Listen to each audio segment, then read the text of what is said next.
Hello guys, welcome back to this video. Today we are actually going to talk about something crazy.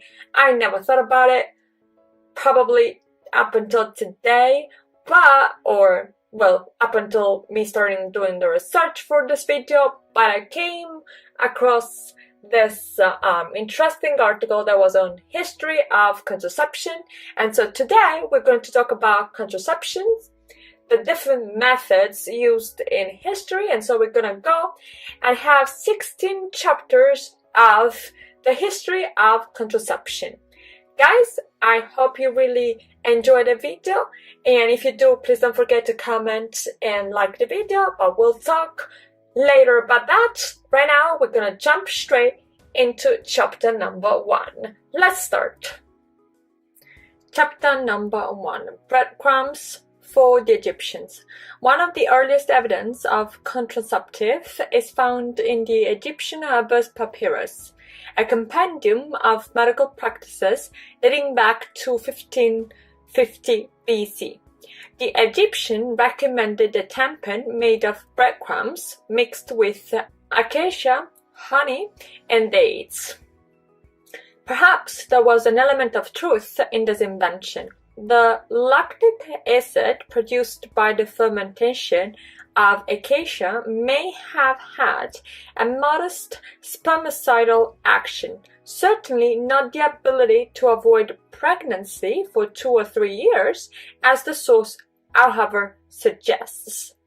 In other Egyptian or Indian testimonies, there are recipes based on crocodile and elephant excrements. Chapter number 2, the first condom.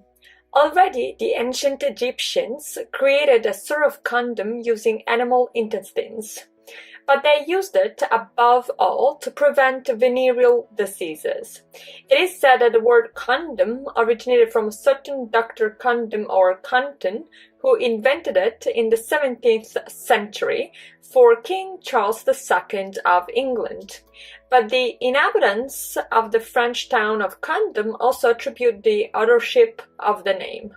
The butchers of the town would have provided the lamb intestines necessary to make the retro versions of the condom.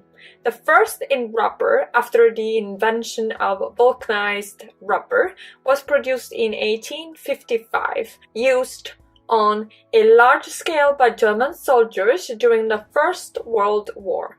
The first in latex dates back to 1929. Chapter number 3, the Fennel of the Past. Ancient testimonies, including Theophrastus, Pliny the Elder, Serrano of Ephesus, speak of a plant with a powerful contraceptive action, known as silphium, which women should have taken as an extract once a month. It was very precious. It was sold by weight of gold, and also used as an aphrodisiac, a drug for various diseases, and also as a seasoning. Today, we do not know exactly what plant it was, since exploitation made it disappear in the first centuries after Christ. Chapter number 4, rings and stones. Since ancient times, it was thought that inserting something small, for example pebbles, into the uterus would enable women to avoid pregnancies. It seems that the nomads did it, even if it could be a legend to avoid pregnancies of the camels during the crossing of the desert. Hence, the origin of the pessaries, small rings in gold, silver, or aluminium, supported by a fork, which were inserted into the cervical canal to avoid the nesting of the ovum. The Roman pessary was in bronze, and it could remain in place during intercourse, which was, however, presumably painful, very painful. Chapter number 5, mechanical barrier. The precursors of the current intrauterine devices can be considered the pessaries. But here we have a more modern version, which is in gold and forked. The flat part of this instrument was passed off as a device against the prolapse of the uterus, but in fact, it had a contraceptive function because it prevented the implantation of the fertilized egg in the uterine walls. Chapter number 6. Acid washes. Vaginal irrigations were another of the many practices attempted to ward off the unwanted consequences of a risky relationship.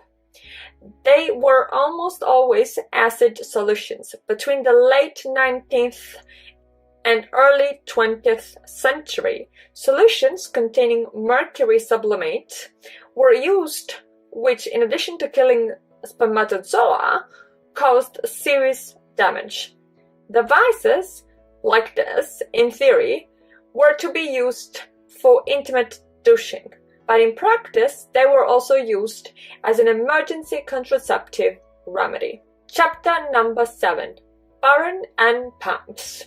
Many of the local contraceptives, creams and gels contained baron, which has a spermicidal action. Baron and its compounds were used as a contraceptive in various folk medicine remedies, starting from the end of the 19th century. To blow the powders into the right place, devices for the protection of women were created. Those devices were used above all in England and Germany. They were pumps to blow the powder with a supposed spermicidal action into the vagina in anticipation of intercourse. It also was emphasized that intercourse had to take place within half an hour, under penalty of loss of effectiveness. Chapter number 8. Chemistry and Racism. These spermicide-soaked pessaries were distributed in London around 1920. They were used alone or in conjunction with other contraceptives, such as the diaphragm. The term Prorix on the box of which you see the image refers to the eugenic theories that animated Marie Stopes, who saw birth control as a way to limit the spread of poor individuals in society. Chapter number 9. Killer sponges. Since ancient times, sponges have also been tried, both as a mechanical means to prevent fertilization and soaked in substances that were thought to be effective against spermatozoa, often water and vinegar. At the beginning of the 20th century, they were widely used. The aim, as usual, was to alter the environment of the vagina to create unfavorable conditions for the survival of the spermatozoa. Chapter number 10. And finally, the spiral. On the basis of the success of the pessaries at the beginning of the 20th century, people began to experiment with other materials, and finally plastic triumphed. In 1960, it was discovered that a small amount of copper deactivated the spermatozoa. This is how we came to design the modern spiral, with braided copper wire. Chapter number 11. The Casanova lemon.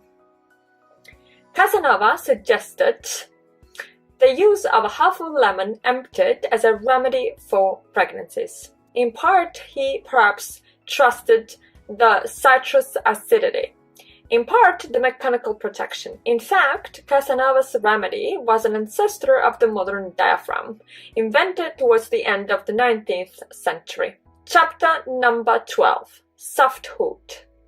Modern rubber, invented in 1838, was soon used to make the diaphragm, used with alternating successes, both from much older eras. It was a German gynecologist, Wilhelm P.J.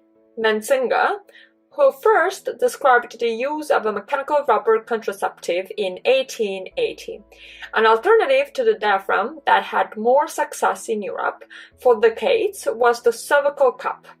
Chapter number 13. Calendar and Abstinence. Ogino, 1882-1975 in Japan, and Hermann Naus, 1892-1970 in Austria, both tried independently but at the same time to understand what fertile days female had and have, and presented their findings in the late 1920s.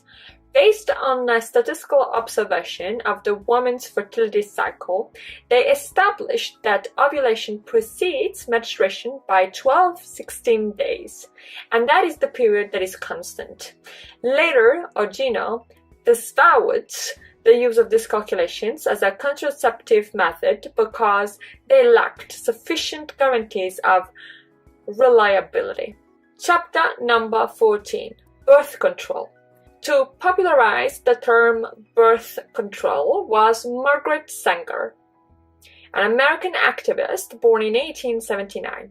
She faced several legal proceedings because of her battle to legalize contraceptive methods in the United States. The story of the pill began with her intervention.